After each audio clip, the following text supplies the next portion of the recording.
A ಸಿನಿಮಾದಲ್ಲಿ ಉಪೇಂದ್ರರವರ ಹೇಳಿದಂಗೆ ಆಡ್ತಾ ಇದ್ದಾರೆ ಪ್ರಧಾನಿ ನರೇಂದ್ರ ಮೋದಿಯವರು ಎಂದು ಸಚಿವ ಶಿವರಾಜ್ ತಂಗಡಗಿ ಮೋದಿಯವರ ವಿರುದ್ಧ ವಾಗ್ದಾಳಿ ನಡೆಸಿದರು. ಅವರು ಇಂದು ಪದವೀಧರರ ಚುನಾವಣೆಯಲ್ಲಿ ಮತದಾನ ಮಾಡಿ ಮಾತನಾಡಿದರು. ನಾನು ಬಯಾಲಾಜಿಕಲ್ ಆಗಿ ಜನ್ಮ ಪಡೆದವನು ಅಲ್ಲ, ನಾನು ದೇವರ ಸೃಷ್ಟಿ ಎಂದು ಮೋದಿ ಹೇಳ್ತಾರೆ. ಇದಕ್ಕೆ ಬಿಜೆಪಿಯವರು ಯಾಕೆ ಉತ್ತರ ಕೊಡ್ತಾ ಇಲ್ಲ ಎಂದು ಹರಿಹಾಯ್ದರು. I am god, god is great ನಂತೆ ಮೋದಿಯವರು ಹೇಳಿದ್ದಾರೆ ಎಂದರು. ನಾನು ಹೇಳಿದ್ದಲ್ಲಿದ್ದು ನಾನು ಹುಟ್ಟಿದ್ದು ದೇವರ ಸೃಷ್ಟಿ ಅಂತ ಹೇಳಿದ್ದು ಅವರಲ್ಲ. ನಾನು ಬಯಾಲಜಿಕಲ್ ಜನ್ಮ ಪಡೆದವಲ್ಲ ಅಂತಂತ ಹೇಳಿದಾರಲ್ಲ.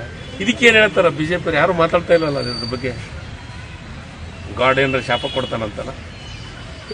ಬಿಜೆಪಿ ಸಿಟಿ ರವಿಯವರು ಮಾತಾಡವಲ್, ಜನಾರ್ದನ್ ರೆಡ್ಡಿ ಅವರಂತೂ ಮತ್ತೆ ಮಾತಾಡವಲ್ರು. ಎಲೆಕ್ಷನ್ ಮುಗಿತು ಅಲ್ಲ. ಇದು god, I am god, god is great. ಇದ್ರ ಬಗ್ಗೆ ಯಾರು ಬಿಜೆಪಿ ಅಶೋಕ್ ಮಾತಾಡವಲ್, ವಿಜೇಂದ್ರ ಮಾತಾಡವಲ್ರು.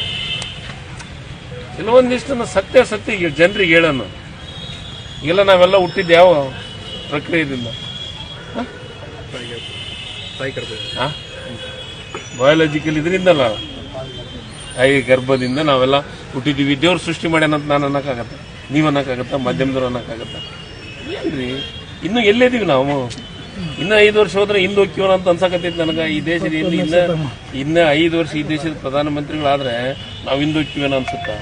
ಅವಾಗೆಲ್ಲ ಆದಿಮಾನವ ವಿಚಾರ ನಾವು ಏನು ಇದನ್ನ ತಪ್ಪಲ ಸುತ್ತಿಗೆಂದ ಅಡ್ಡಾಡಂತ ಪರಿಸ್ಥಿತಿ ತರ್ತಾರೋ ಏನೋ ಗೊತ್ತಿಲ್ಲಪ್ಪ ನನಗೆ. ನಾನು ಹೇಳಿದ್ದಲ್ಲಿದ್ದು ನಾನು ಹುಟ್ಟಿದ್ದು ದೇವರ ಸೃಷ್ಟಿ ಅಂತ ಹೇಳಿದ್ದು ಅವರಲ್ಲ. ನಾನು ಬಯಾಲಜಿಕಲ್ ಜನ್ಮ ಪಡೆದವಲ್ಲ ಅಂತಂತ ಹೇಳಿದಾರಲ್ಲ. ಇದಕ್ಕೇನು ಹೇಳ್ತಾರ ಬಿಜೆಪಿ ಯಾರು ಮಾತಾಡ್ತಾ ಇಲ್ಲಲ್ಲ ಅದ್ರ ಬಗ್ಗೆ. ಗಾಡ್ ಏನಾರ ಶಾಪ ಕೊಡ್ತಾನಂತಲ್ಲ. ಬಿಜೆಪಿ ಸಿಟಿ ರವಿಯವರು ಮಾತಾಡವಲ್, ಜನಾರ್ದನ್ ರೆಡ್ಡಿ ಅವರಂತೂ ಮತ್ತೆ ಮಾತಾಡವಲ್ರು. ಎಲೆಕ್ಷನ್ ಮುಗಿತು ಅಲ್ಲ. ಇದು god, I am god, god is great.